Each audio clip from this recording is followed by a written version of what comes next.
হাসপাতালে সুখের দিন শেষ কালীঘাটের কাকু। এবার হাসপাতাল থেকে জেলে পাঠানো হলো কালীঘাটের কাকুকে। গতকাল সন্ধ্যায় অত্যন্ত গোপনে এসএসকেএম হাসপাতাল থেকে প্রেসিডেন্সি জেলে পাঠানো হয় কালীঘাটের কাকুকে। 6 মাসের বেশি কিছু সময় ধরে কাকুর হাসপাতালে থাকা নিয়ে নানান বিতর্ক হয়েছে। এসএসকেএম কর্তৃপক্ষ কাকুকে বাড়তি সুবিধা দিয়েছে, এই বিতর্কও কলকাতা হাইকোর্ট পর্যন্ত গড়িয়েছে।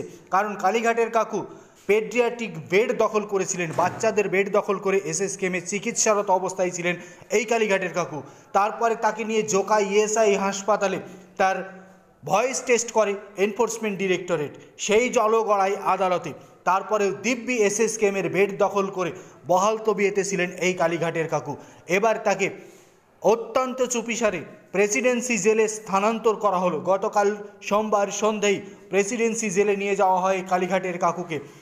কালীঘাটের কাকুর হাসপাতালে সুখের সঙ্গে থাকার দিন শেষ হলো। এই মুহূর্তের সবচেয়ে বড় খবর, কালীঘাটের কাকুর নমুনা মিলিয়ে দেখার জন্য ফরেন্সিক ল্যাবরেটরিতে ইতিমধ্যেই ভয়েস স্যাম্পল টেস্ট পাঠানো হয়েছে।